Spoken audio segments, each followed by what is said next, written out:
I really have truly enjoyed being a part of trying to promote this wonderful world-class library. So I wanted to welcome all of you to the Books That Shape My World event that we have tonight. It's really going to be a fabulous event. So we're so happy that you're here. And just for those who haven't been to one before, I'll do an intro of our guest speaker. Then we'll have a brief Q&A period, or it could be long. We'll go with whatever people want. And then we have a reception, and we can follow everyone to the reception with some wine and some snacks. And so it should be just a fabulous evening. And I know we were competing with the NCAA finals tonight, so it's really, a fabulous turnout. So our guest speaker tonight is Professor Tomás Morín.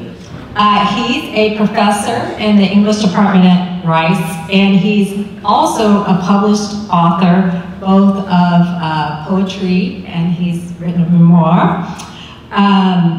He has a BA in Spanish, an MA in Hispanic and Italian Studies, and an MFA with a poetry concentration. He started out his career with a bang when his first collection of poetry, A Larger Country, was the winner of the American Poetry Review, Honickman Prize, and runner-up for the PEN Joyce Osterweil Award. Now I've got to flip my large print paper here.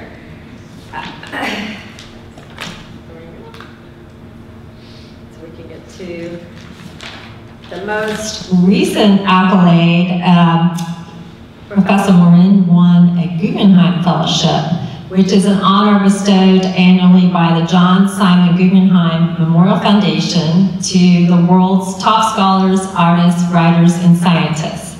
So we are just thrilled that Professor Morin agreed to come speak tonight about the books that shaped his world. May I turn it over to you now?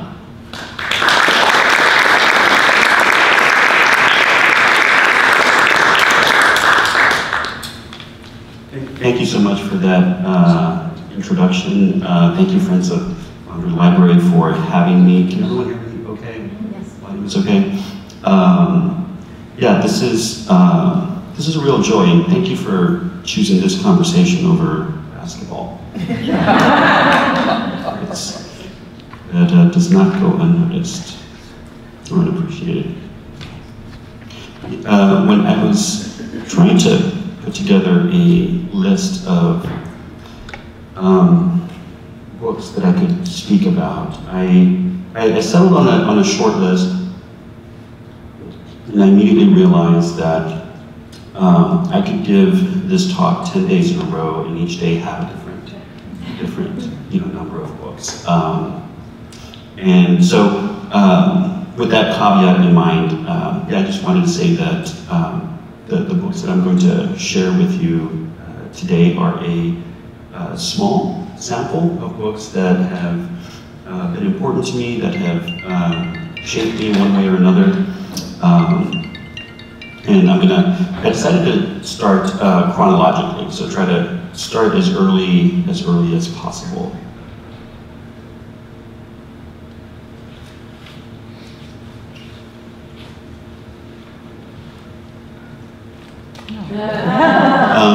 So, how many people remember the Troll Book Club?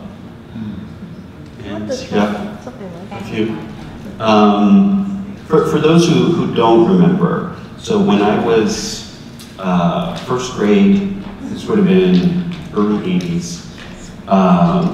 There were, these thin onion skin thin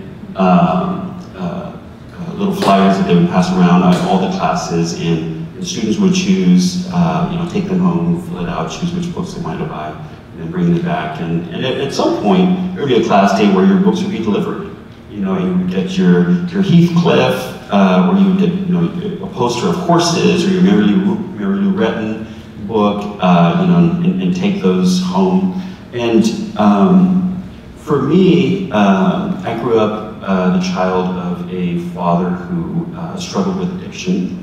So for us, even though my mother was a teacher who taught pre-K, 4th grade, and 2nd grade for 25 years before she retired. Books were luxuries that we couldn't always afford, that we didn't always have the money for. But yet I was so captivated by the little teasers that they would include in these flyers.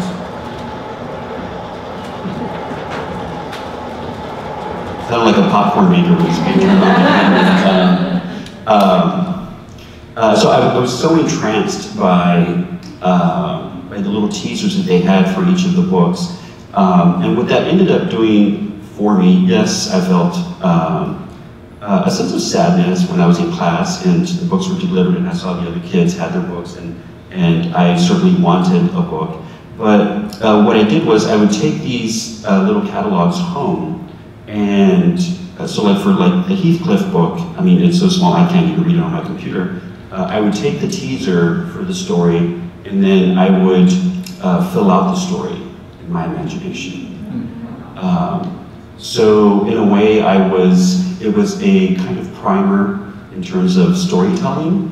You know, I was given a character, I was given a setting, I was given a few tidbits about plot, and then I would just start making up stories myself. And then eventually, once I was able to started spending time at the public library, and I could actually find the books. But so for me, I was able to turn these books that I didn't have into stories, turn it into a positive. And I'd like to read you a short 1.5 pages from my memoir, Let Me Count the Ways, where I mentioned this.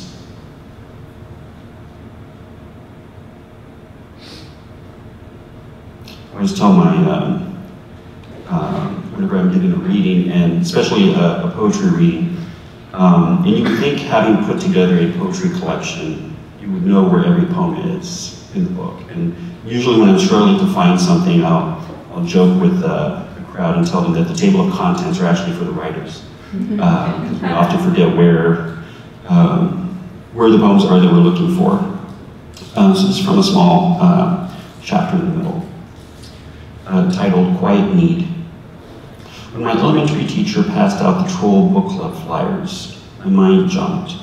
I couldn't wait to see the new Heathcliff for sale, even though I knew there would still be no money to buy me a book, just like the previous month and the month before that. I took the flyers home every time. I liked to read the teasers, study each new cover. I could spend hours stretched out on the sofa, our black cat, Charlie, in my lap, making up stories for what happened inside the new Peanuts, where the Berenstain Bears go to camp. Sometimes I wondered how my family's life would have been different if we'd been animals instead of humans. I could see my family's new lives in bright colors, drawn on sheets of paper as thin as onion skin. Which book would children love more because it reminds them most of their own families? And then what follows are 3 imaginative teasers for books that actually don't exist, in which my family would feature. So the first one would be called The Morin Seahorses Make More. Mama Seahorse lays 400 eggs in Papa Seahorse's pouch. He grows like a balloon and is sad before he squeezes them out, and they float away so he can play his trumpet long and loud. Second one, The Morin Catfish Catastrophe. Papa Catfish has a nursery in his mouth. 1, 2, 3, he wants to eat. 4, 5, 6, the babies wait and wait to swim. 7, 8, 9, ready or not, it's time to dine. And the last one, the Morin Woodpecker Headaches. Mama Woodpecker deep in a tree, F-E-E-D-I-N-G. First comes love, then come babies. Then comes Papa hammering a hole for another mama's baby carriage.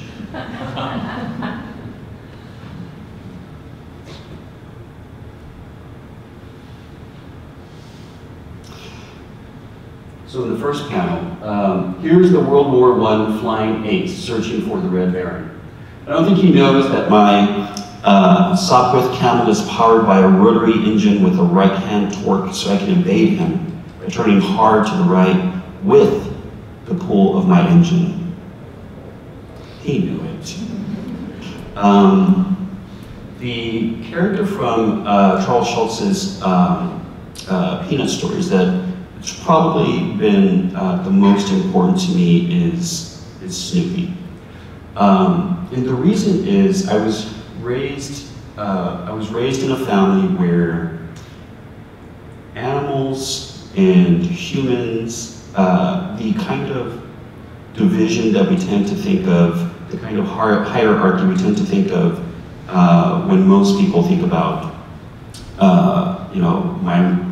where am I in relationship to my pets or the squirrels that we see on campus, which look like they're ready to steal your sandwiches, to the cranes, that cross the sky. In my family, I grew up with a sense that there really wasn't any kind of a significant difference between me and the animal world. That I, in fact, was also an animal. So whenever I would read the Peanuts strips, and Snoopy would be flying a plane, or he would be performing surgery, or he would be, I remember in one of the televised specials that they had, where they all went to France.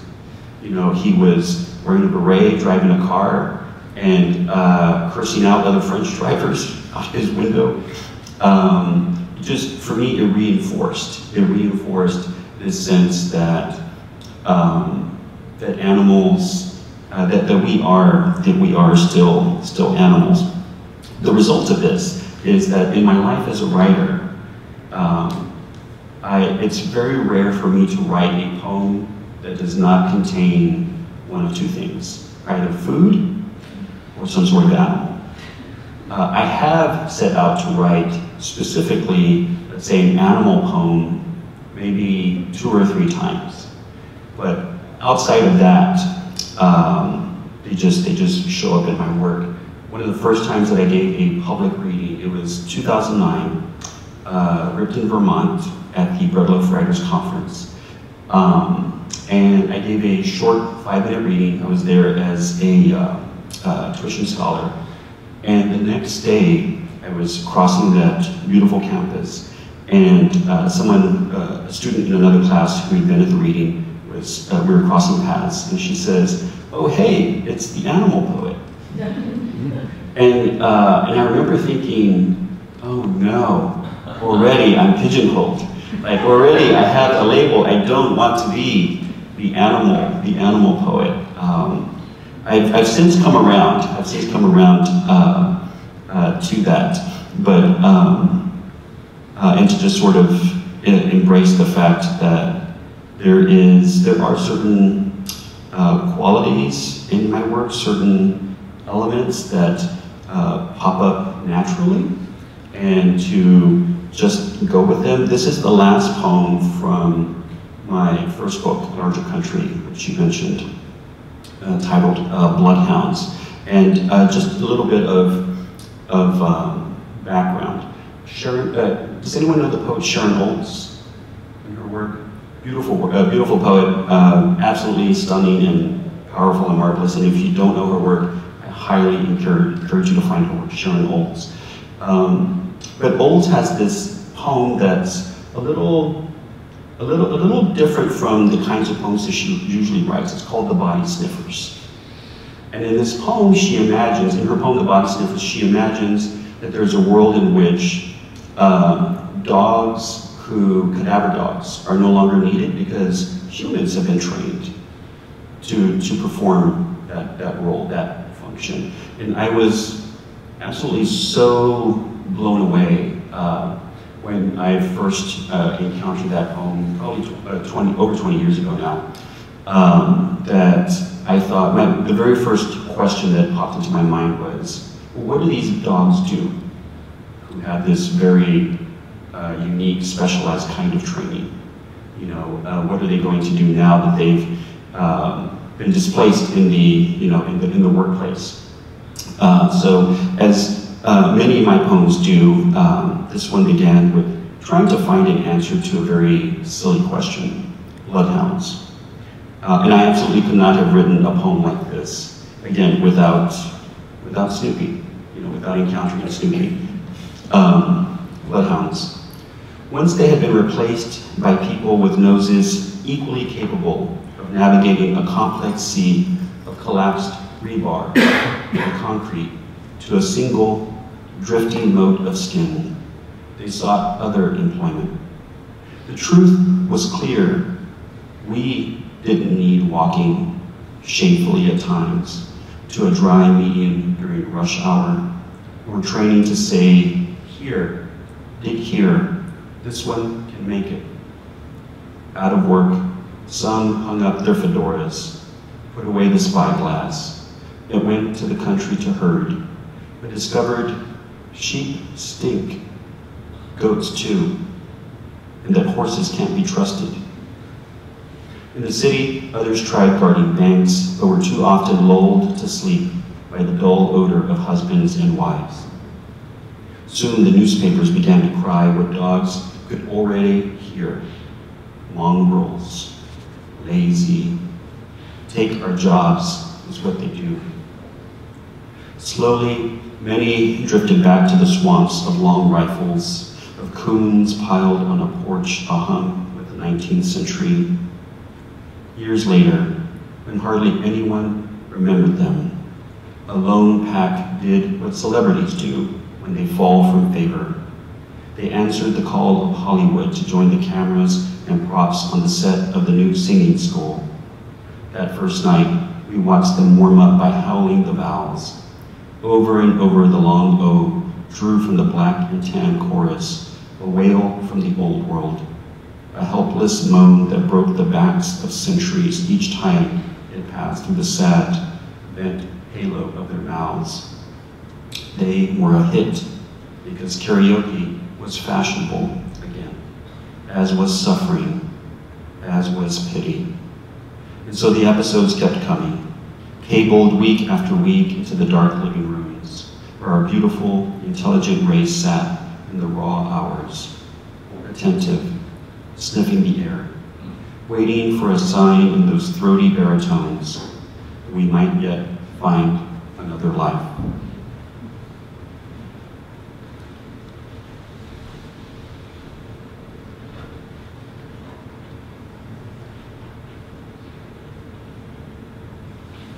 Are there any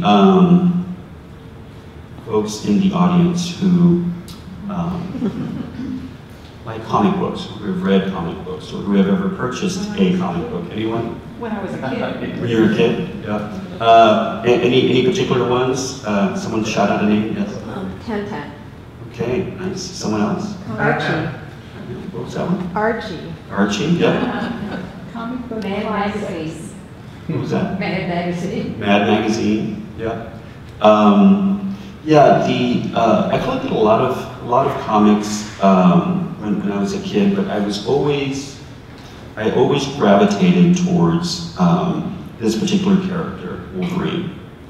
And for those who may not be familiar with Wolverine, some of the things that distinguish the character. So first, he first appeared in 1974 in an issue of The Incredible Hulk. And he's Canadian. He's very short, about 5 feet tall. Very strong, very agile. And his mutant ability is that he has an advanced healing factor.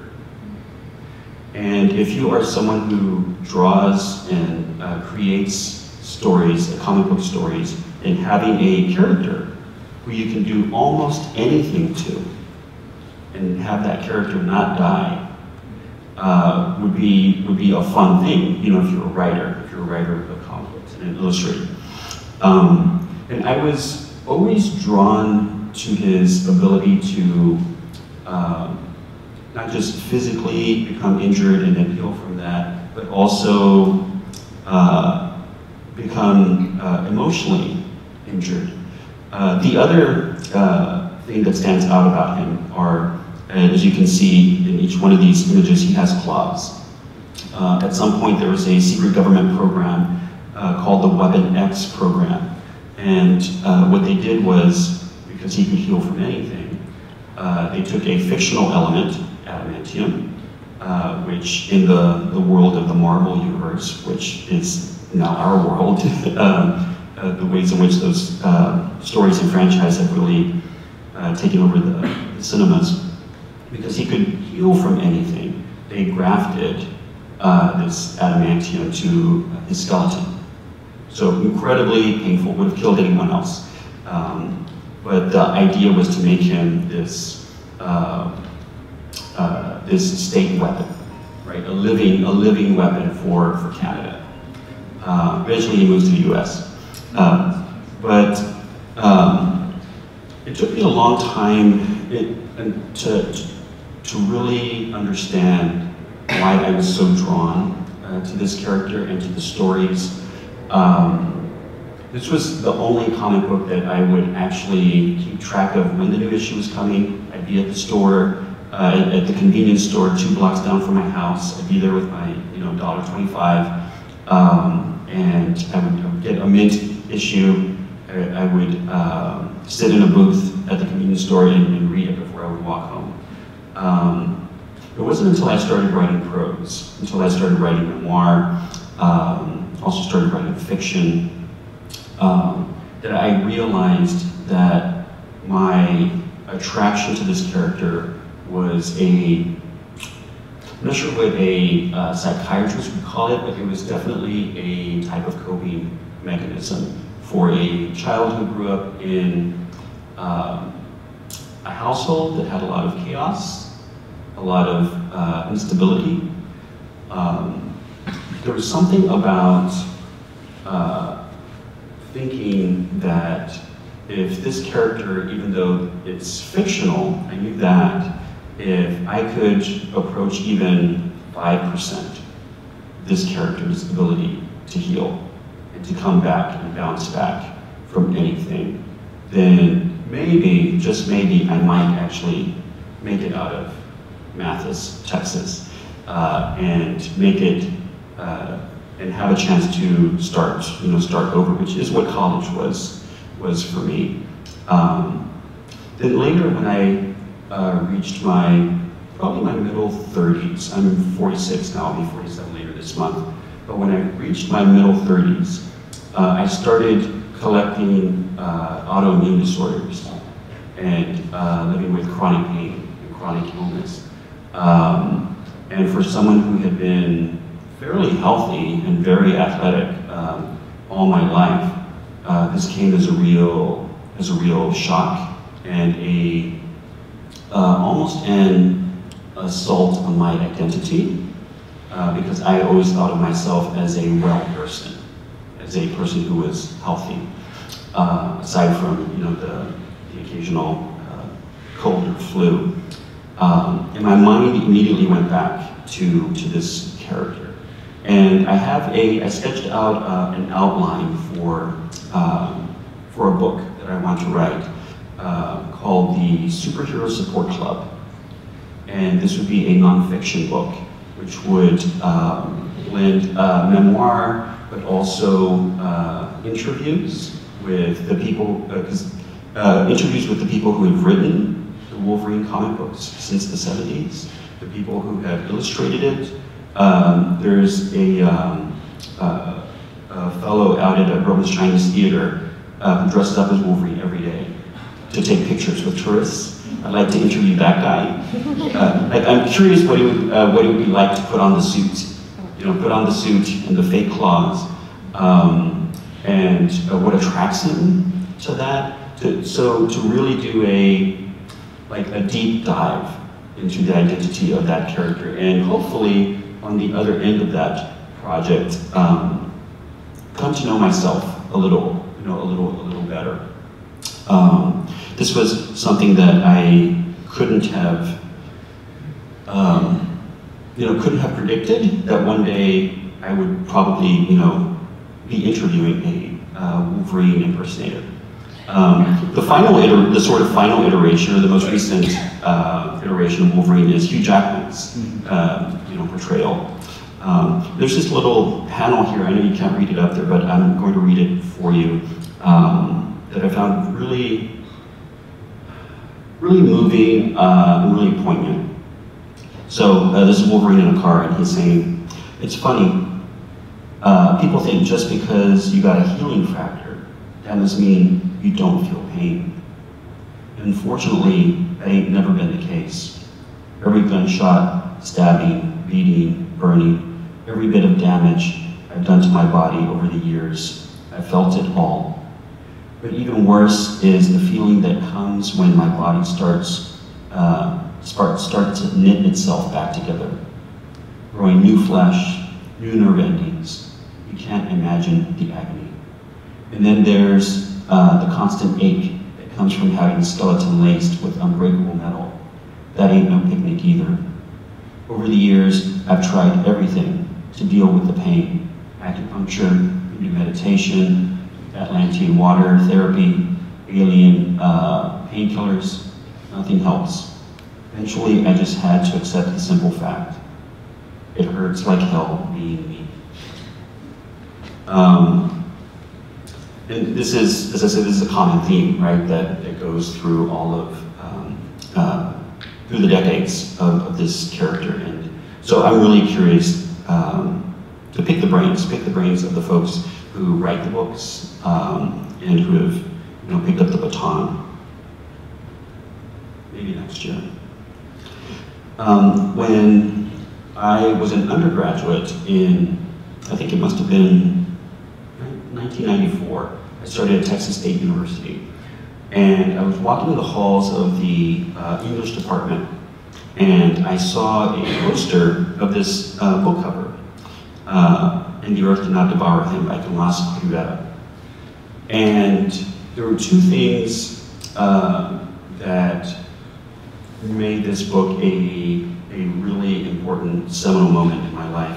The first was, it was the first time I had ever seen my first name in print. And you would think that growing up in South Texas, I would have seen it more often, but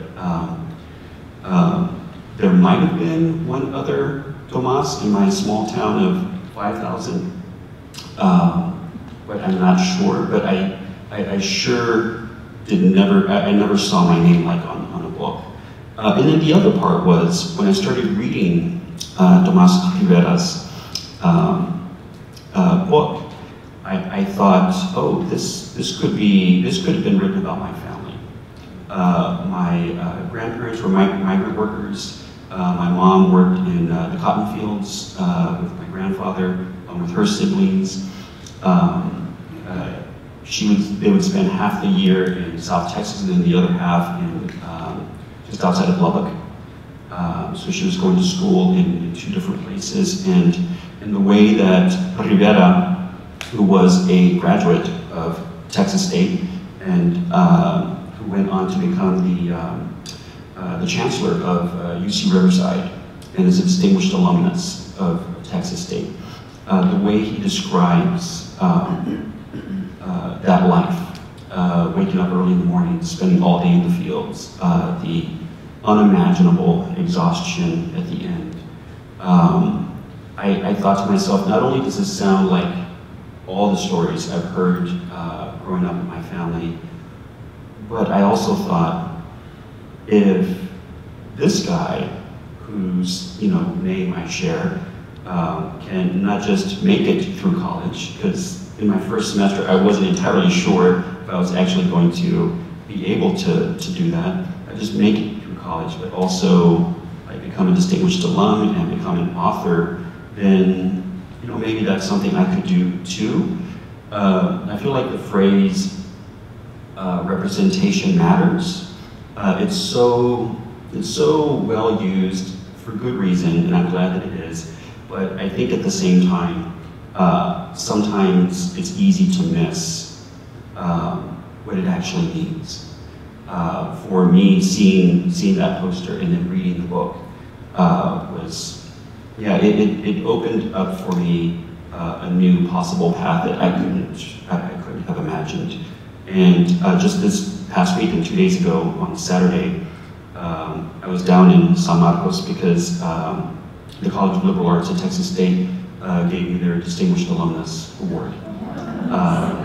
So it was a real sort of full circle, moment to be there with my son, who's 4, and to be there at the ballroom and show him out the windows. That's the library. This is the school where Daddy went. That's the library, where I studied, and the library where I found his books and other books. Yeah. So this book. Yeah. If I had not found this book, I might be doing something else, which I would probably be happy doing that as well. But this is a good life, being here, speaking with you. So I'm glad I'm here. Does anyone know the work of Wisława Szymborska? Anyone else? Polish poet, passed away not too long ago. She won the Nobel Prize in literature.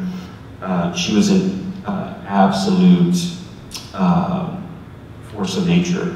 I had never read poetry like hers before I discovered it, and I was already a fan of Polish poetry. Czesław Miłosz, another Nobel laureate, speaking of Herbert, Tadeusz Rożewski, Adam Zagajewski. I found her work when I returned to Texas State after leaving. After I got my BA, I went to Johns Hopkins and I earned an MA in Hispanic and Italian Studies.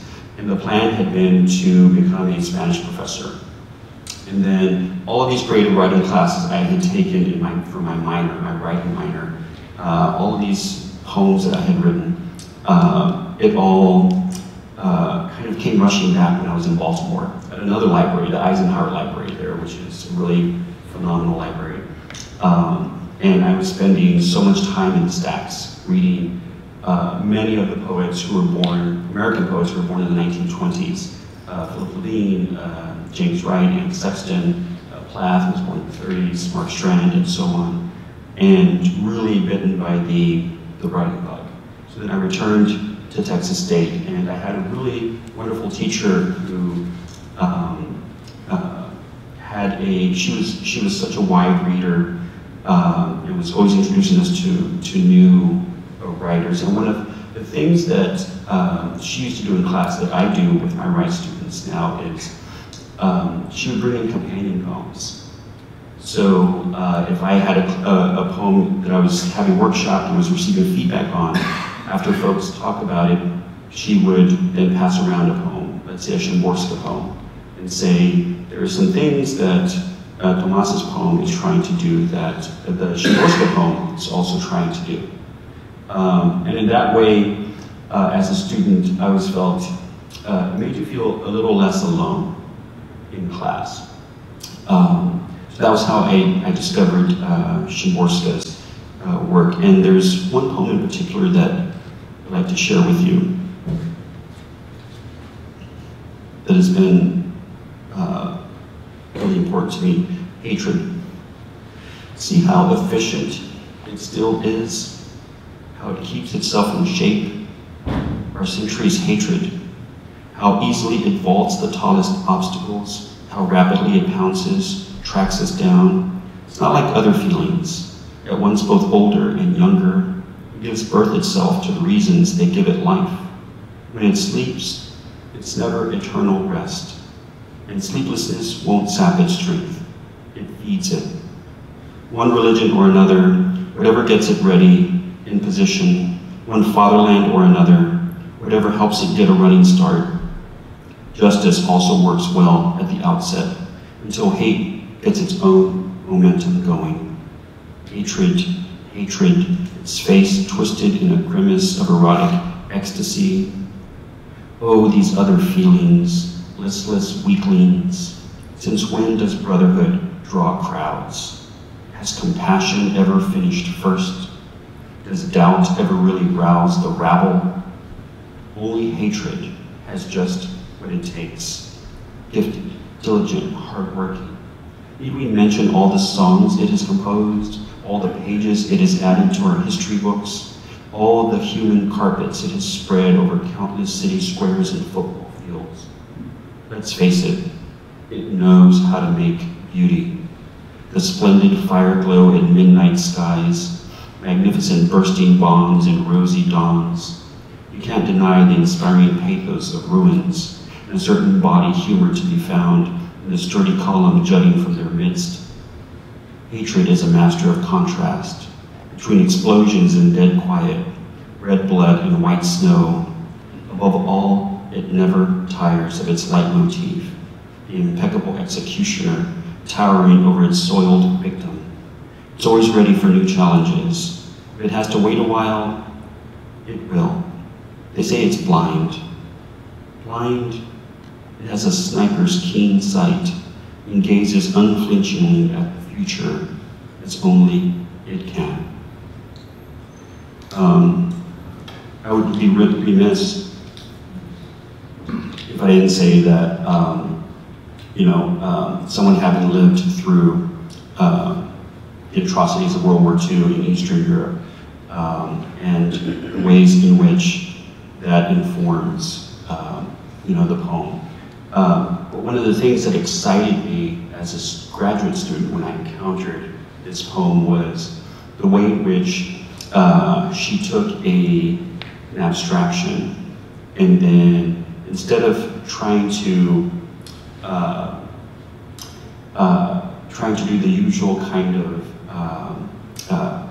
abstract intellectualizing of the idea, she makes it concrete by describing it as if it's a superhero.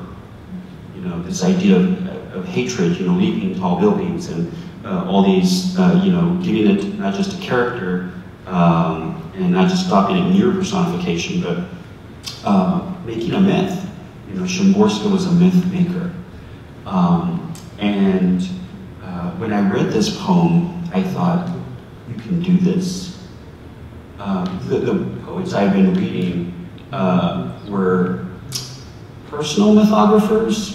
They were writing myths out of their own lives. But she was like her glance, instead of her vision pointing inward, it was pointed outward. And I was just absolutely inspired and blown away. So like the poem Bloodhounds that I read, also, like I wouldn't be able to write something like that if I hadn't encountered Szymborska's work.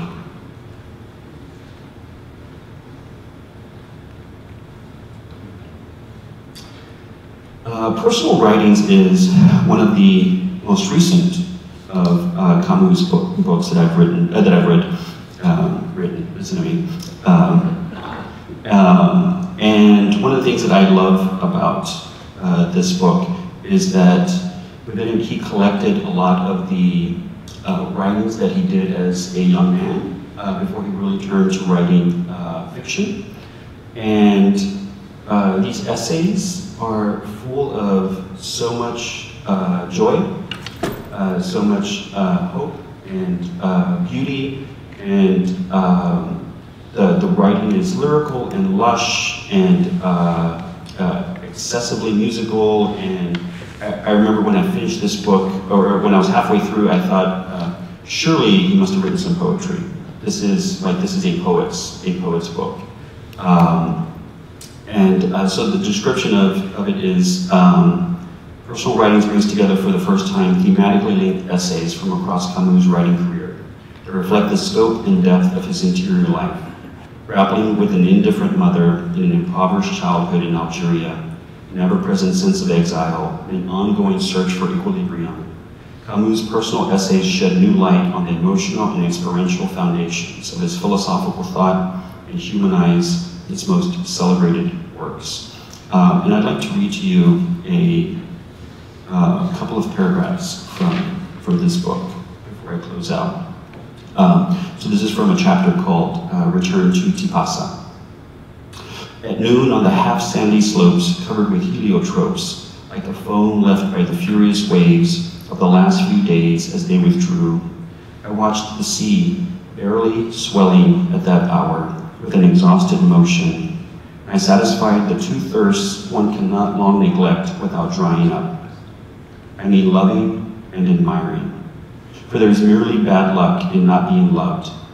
There is misfortune in not loving. All of us today are dying of this misfortune. For violence and hatred dry up the heart itself. A long fight for justice exhausts the love that nevertheless gave birth to it.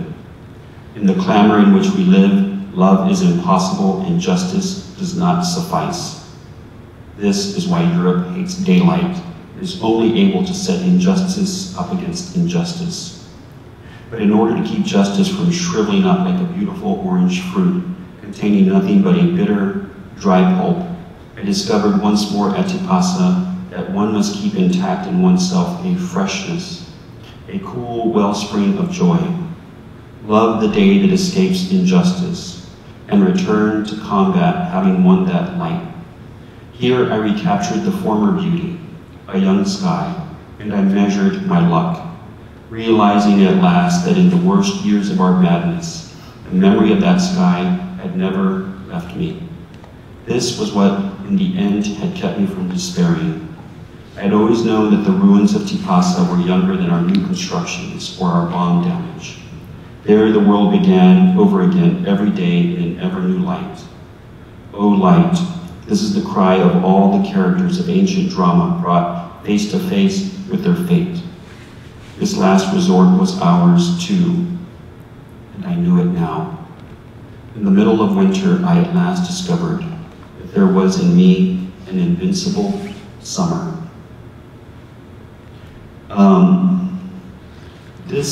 One of the things that reading this book, getting to know it so well, one of the ways in which it is actively shaping my work is that I have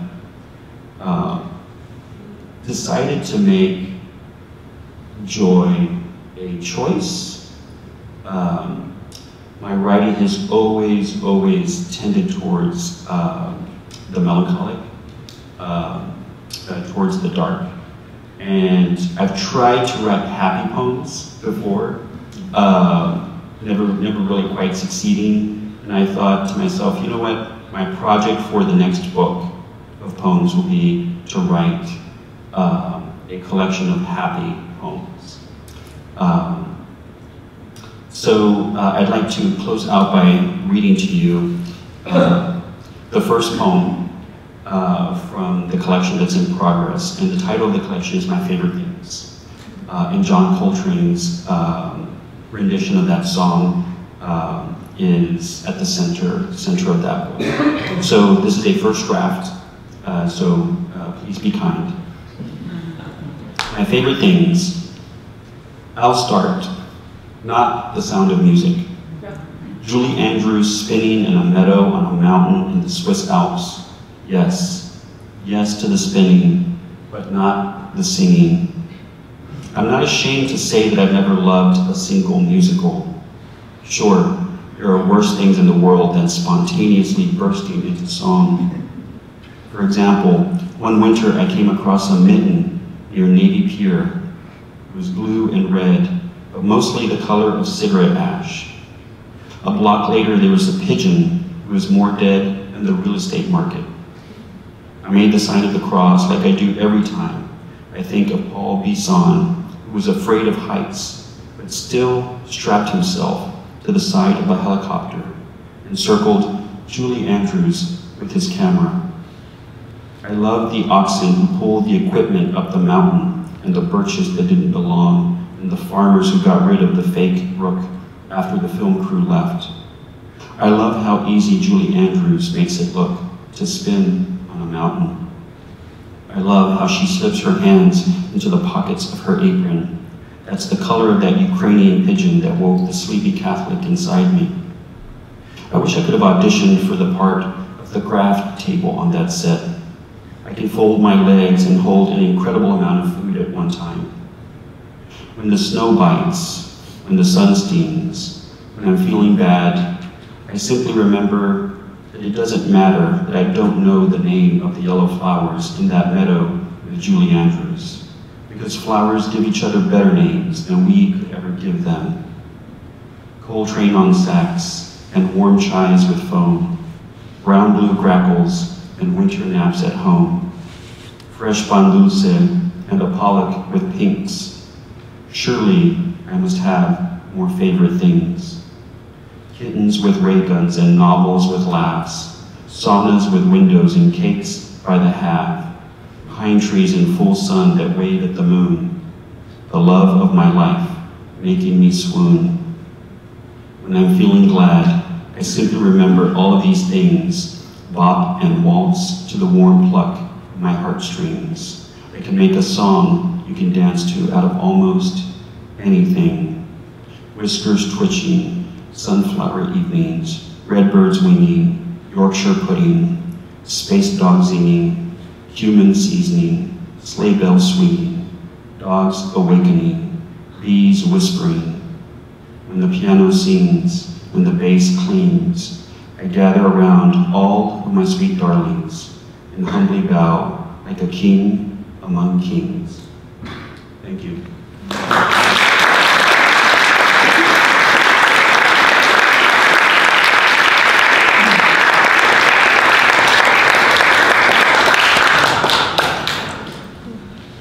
Is there time for any questions?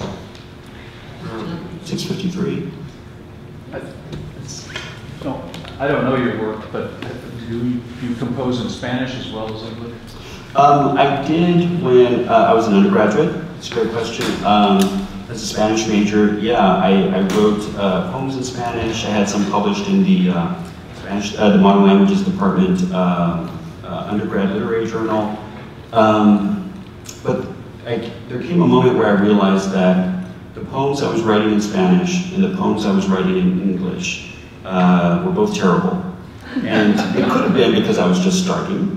But I had the gut feeling that part of the challenge that I wasn't able to overcome was that when I would go from being creative in one language to another, it felt like there were these massive gears that had to switch in my mind.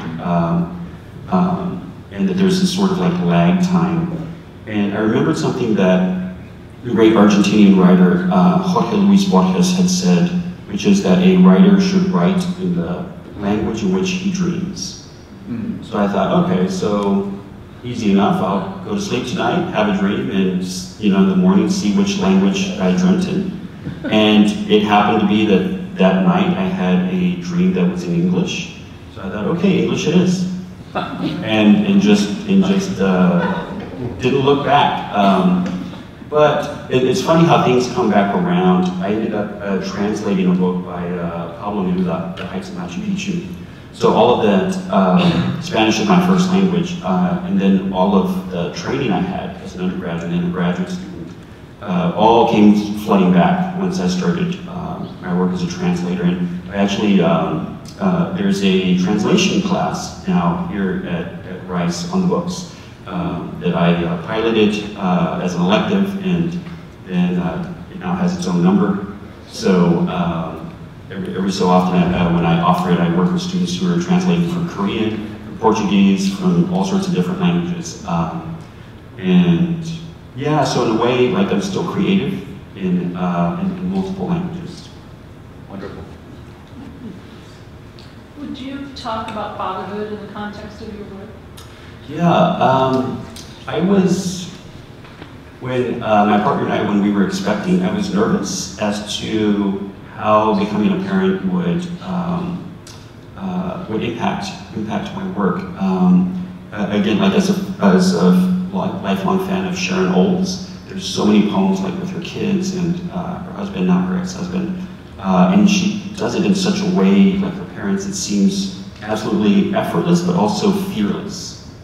And in this age in which we live, where so many of us who are on social media, there's the whole the performativity of like, putting out this image of who you are. And I was nervous, and even before he came, my son he just started filtering into my poems in the most natural way, and I thought, oh, okay, so this is happening, you know, and it felt right, and it also it didn't feel like I was violating his privacy.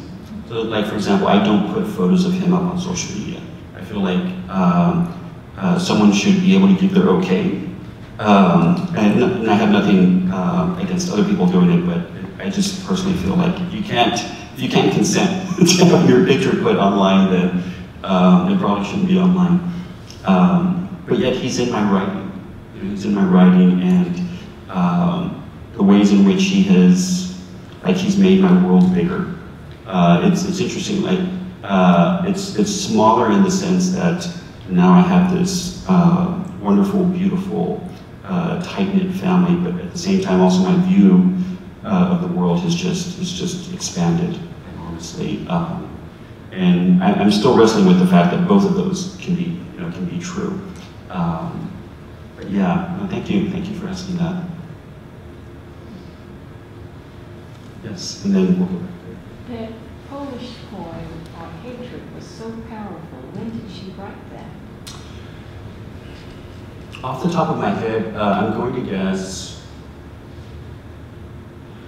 I'd probably say 60s or 70s. 60s or 70s. She's had many books translated. The image that I included up on the slideshow was of her collected, which came out after she passed away, which has all of her work translated in there by one or two translators. But that's the kind of poem that it often makes the rounds whenever some sort of like global catastrophe happens. There's Adam Zagajewski's Try to Praise the Mutilated World, which came out around September 11th, which always makes the rounds. She was, for me, like she's a giant, you know, a giant. She's on Mount Olympus. You know, her face would be on my Mount Rushmore, you know, of poets. She wrote what I think is the best and the most powerful 9/11 poem that I've ever read, and I've read many of them. And I remember when I read it, I was like, okay, we can all just stop writing 9/11 poems. Like this is the mic drop. And she's not even from this country, you know, and it's just absolutely marvelous. If you're interested in, I think it's called Photograph from September 11th. But yeah, she's really incredible. I just want to say I looked it up. It was 1993. 93. Is that when it was translated or when it was written? It says it was written in 1993. Wow. Wow. Thank you for looking that up. Yes. So many years ago, I took Max Appel's creative writing course here at Rice. And at that time, he was the only teacher doing creative writing. It seems to me that Rice is putting more resources into creative writing nowadays. Would you agree with that? And could you talk a little bit about what is being offered at Rice in terms of creative writing and exposure to writers? Yeah, absolutely. I would agree with you that Rice is definitely investing more in creative writing. I'm walking proof of that. One of our other more recent hires, the writer Kiese Lehman, MacArthur Foundation winner and winner of countless awards. Lacey Johnson, who teaches nonfiction, Amber Dumont, who teaches fiction. Justin Cronin, who teaches a wonderful novel class that students absolutely adore. I myself teaching poetry and teaching translation. I think what I feel we are bringing, and this kind of brings me full circle to the conversation that we were having at the beginning before we got started about ways of seeing, ways of being in the world. There are ways in which the practice of creative writing is also the practice and the exploration of structures and forms. Oftentimes, my students who come into my class think that writing a poem is merely expressing yourself. And yes, expressing yourself is step one. But then after that, it's finding a form for that expression that creates a particular experience for the reader, which is not that different from someone who's an engineer, who's in terms of how they think of design, someone who's an architect, the person who designed this room, for example. It wasn't just, oh, 4 walls, a floor and a ceiling. You know, there was a lot of thought and creativity that went into what kind of an experience they wanted you to have, and for me to have up here speaking with you. Like, all of this has been curated, right? All we did is we stepped into a space that someone had already thought a lot about, and we're able to be in this space without thinking about the form.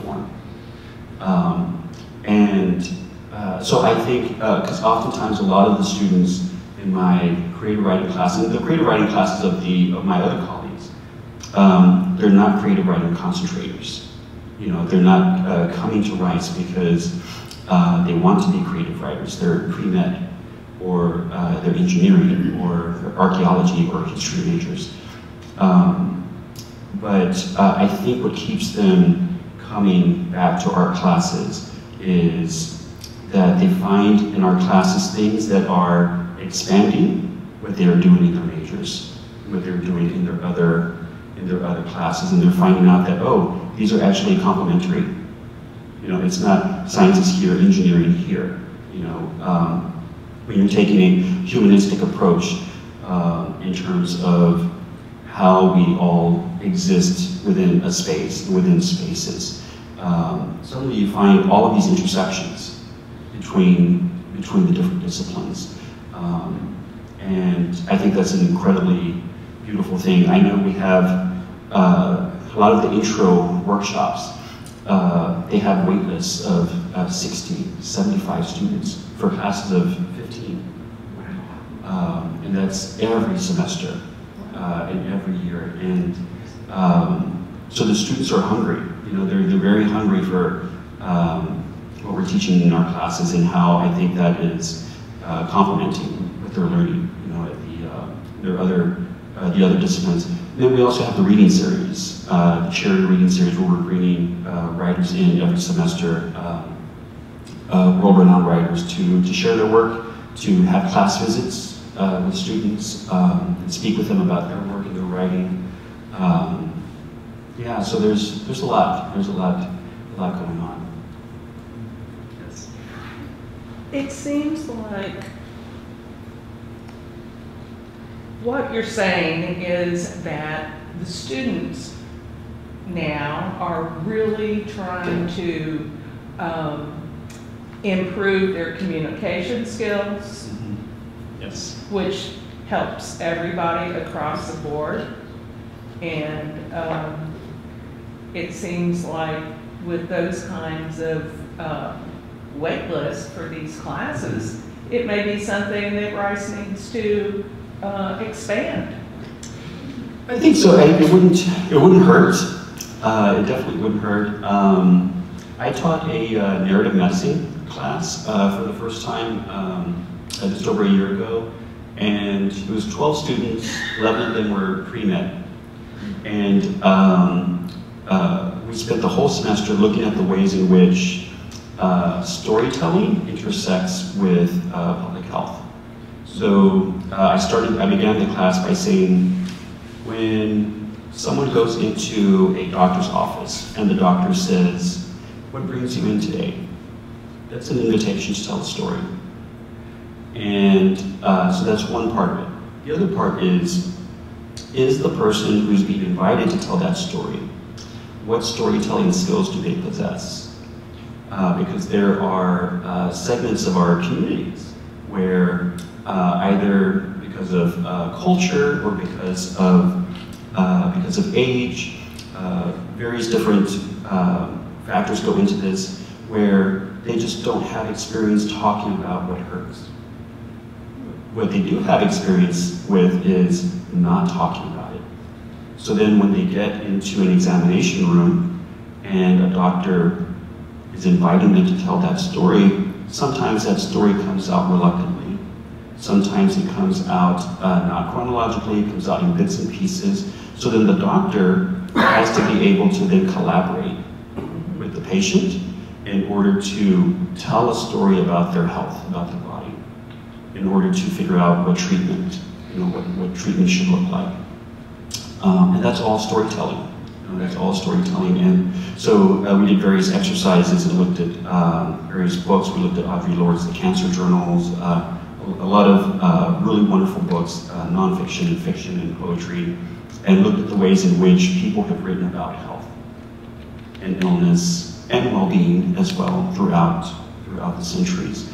But it really opened up I think like the eyes of the students in terms of like, oh, like I'm not just writing prescriptions, and so my hope is that when they go into medical school and they go in for their medical training, that they'll carry this, this lesson with them, and when they have practices of their own, be thinking about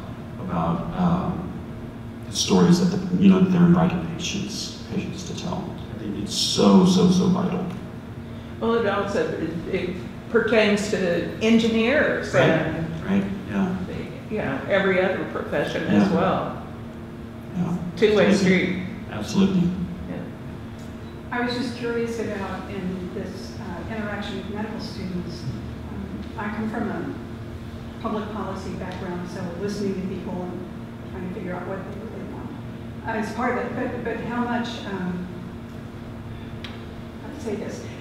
I know as a woman, and I have been trained as a professional to listen to people in terms of their culture and their talking, and I was wondering how much of that was part of your conversation with the medical students, because of the past. I mean, women have been talked over by men. Sure.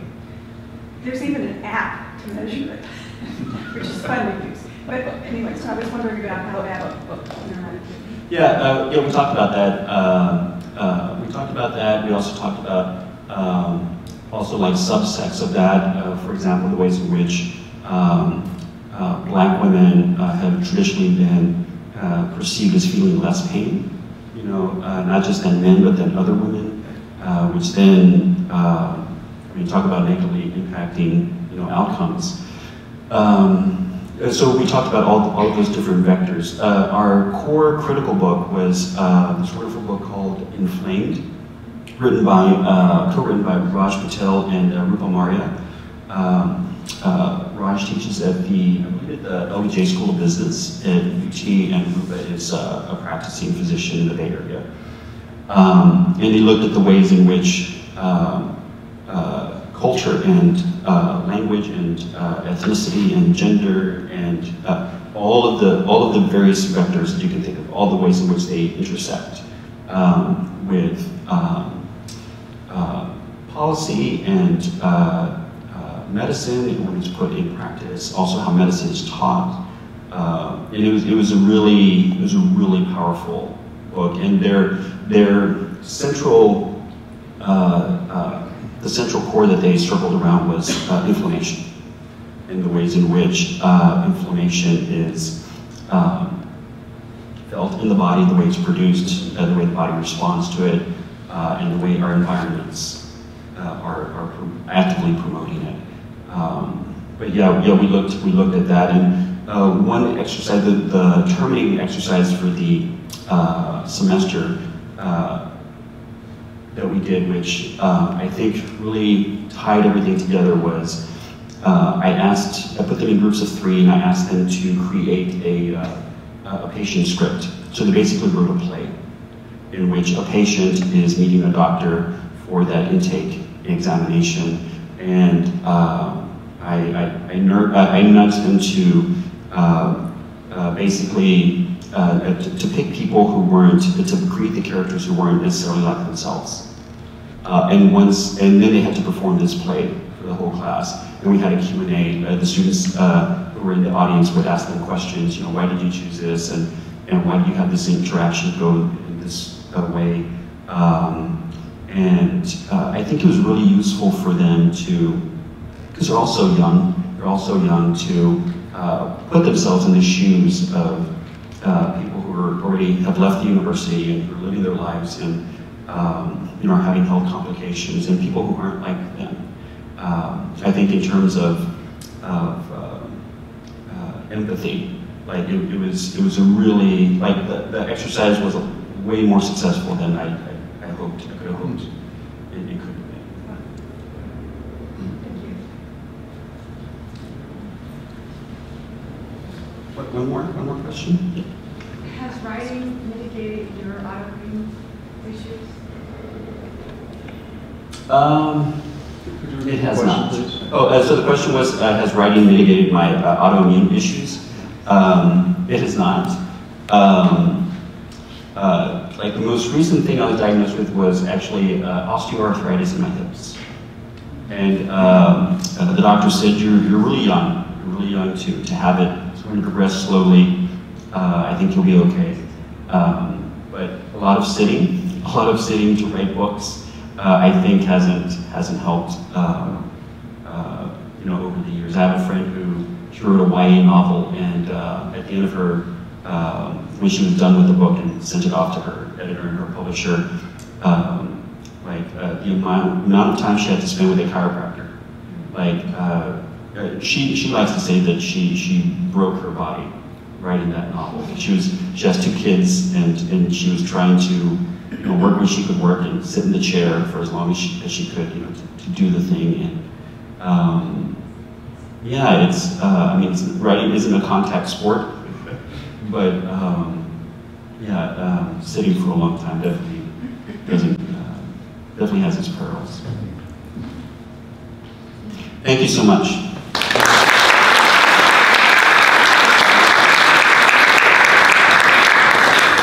Would you all please join me in thanking again Professor Morin, and we have a gift for you, another Julie Andrews prop. Thank you.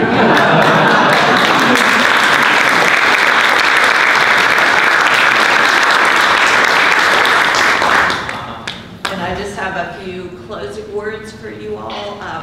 I know half of you at least, but I'm Natalye Appel. I'm a Rice architect and Rice parent and former magister, and being a part of the Friends of Fondren has been really one of the great pleasures of this latest chapter of my Rice life. And I'd like to let you all know about the Friends of Fondren. Most of you know about it already, but this lecture was part of a series of programs that are done by the Friends of Fondren, which is a member-driven organization to support Fondren Library. So we are thrilled that we're having our Day of Giving coming up. In fact, it's tomorrow, yes. And we have another version of the gift that will come to you for everyone who donates $100 or more to the Friends of Fondren. You will be getting an umbrella as well. We hope you'll join us for the other lectures and programs that are going on this year, and for the Day of Giving tomorrow. We've all been so uplifted by this talk tonight. Thank you for weaving together everything from Snoopy to your latest beautiful work. And please join us for the reception in the Brown Fine Arts Library.